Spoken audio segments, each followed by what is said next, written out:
This channel does not promote any violent, harmful, or illegal activities. All content provided by this channel is meant for an educational purpose only.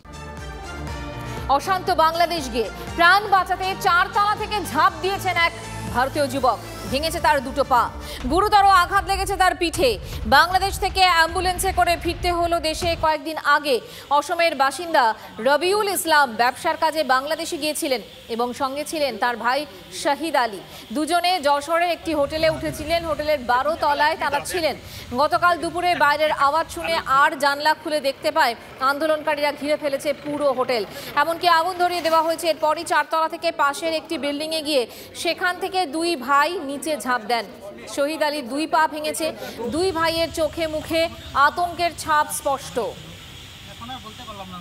তারা যেহেতু হোটেলে attack করতেছে, তো হোটেলে যেগুলো লোক আছে তাদের উপরেও তো অ্যাটাক করবে। ওরা তো করে কাউকে চিনে না।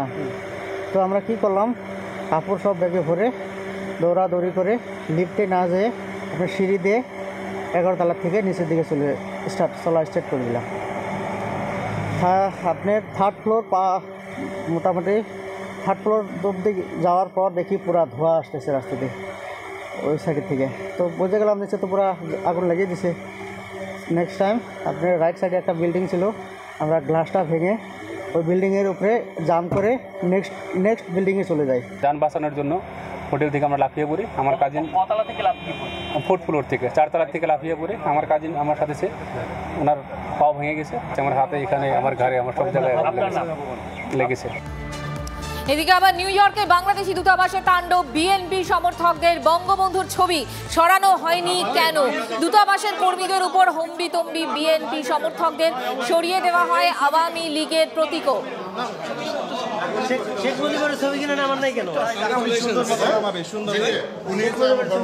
না, ওইটা সরকারের নির্দেশনা আসছে, আমাদের প্রধানমন্ত্রীটা নামানো।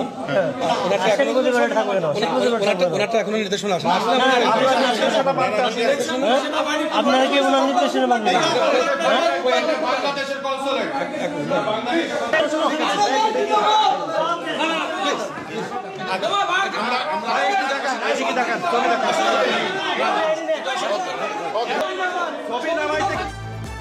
বাংলাদেশ ছেড়ে ভিসা নিয়ে পালিয়ে ফুলবাড়িতে আওয়ামী লীগের এক সমর্থক ছাত্র আন্দোলন সামনে রেখে দেশের দখল নিচ্ছে জামাত।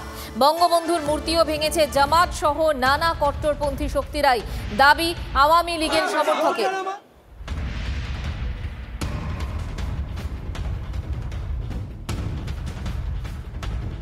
জি অবশ্যই, আপাতত নিরাপত্তার জন্যই এসেছি। কেন? ওখানে কি পরিস্থিতি? ওখানে আপনার আওয়ামী লীগ নেতা থেকে শুরু করে আওয়ামী লীগ সমর্থন যারা, তাদেরকে ঘরবাড়ি লুটপাট এবং মেরে ফেলতেছে, গুম করতেছে, হ্যাঁ, যাকে যেভাবে পারতেছে। কারা? জামাত, শিবির, বিএনপি। এই জামাত কারা? এই জামাত আন্দোলনটা তো ছিল ছাত্রদের, জি, কিন্তু আসলে ছাত্রর উপরে মানে ঘাড়ে বন্দুকটা ফুটাচ্ছে আপনার এই জামাত শিবির।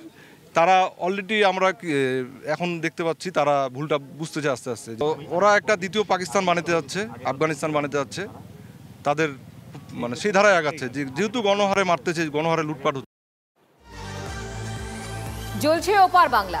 চরম উৎকণ্ঠায় কলকাতায় থাকা বাংলাদেশি নাগরিকেরা কখন ঘরে ফিরবেন, আদৌ ফিরতে পারবেন তো? কেমন আছেন আত্মীয়রা? মার্কুইস স্ট্রিটে বাংলাদেশে ফেরার বাসে চড়েও পরিজনদের নিয়ে চিন্তা যাচ্ছে না বাংলাদেশি নাগরিকদের।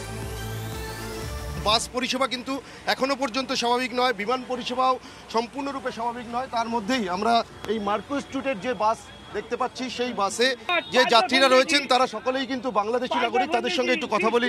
ফিরে যেতে চাচ্ছি, এখন পর্যন্ত ঠিক না, আতঙ্ক কাজ করছে আমাদের। বর্ডার বেল্টে কি হচ্ছে আমরা বুঝে উঠতে পারছি না।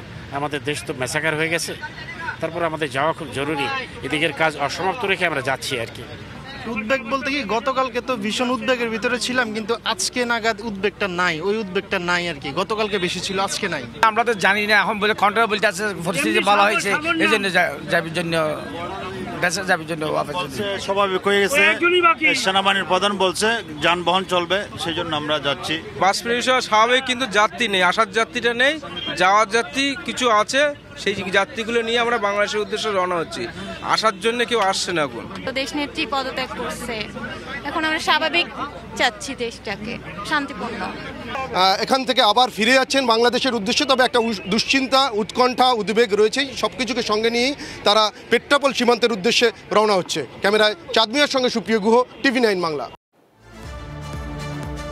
শেখ হাসিনার শাসনকাল ভালো না খারাপ? কলকাতায় বসবাসকারী বাংলাদেশি নাগরিকদের মধ্যে মিশ্র প্রতিক্রিয়া। ভালো পরিবেশ, সবাই আমরা খুব খুশি, আমরা স্বাধীন হয়েছি। আমার ছেলেরা ওখানে সবাই আন্দোলনে যোগ করে দিচ্ছে, এবং যেসব সন্তানেরা এই স্বাধীনতা, তাদেরকে আমরা গর্বের সাথে স্মরণ করি যে আমাদের সন্তানেরা, আমাদের মানে কি বলবো, মানে আমরা প্রাউড। এটার ভাষা আমরা খুঁজে পাচ্ছি না যে আমরা একটা জালেমের হাত থেকে দেশকে রক্ষা করতে পারছি। আমরা 15টা বছর যে কষ্টে ছিলাম, কোনো কিছু বলার অধিকার ছিল না, আমাদের কোনো স্বাধীনতা বলে কিছু ছিল না। এটা বহির্বিশ্ব জানতো না যে আমাদের যে কি পরিমাণ এটা শ্বাসরুদ্ধকর অবস্থা। যখনই শেখ হাসিনা তার নীতি থেকে সরে গেছে, যেখানে সে রক্ত পিপাসু হয়ে গেছে, তখনই কিন্তু ছাত্ররা তার আন্দোলনে নেমেছে। উনি যে বক্তৃতাগুলো দিয়েছেন, যে ভাষণগুলো দিয়েছেন, সেখানে কিন্তু হিংস্রতা ছিল, সেখানে কিন্তু কোমলতা ছিল না, মায়া ছিল না, ভালোবাসা ছিল না। 15 বছর মানুষ সহ্য করেছে, 15 হাজার হাজার মানুষ।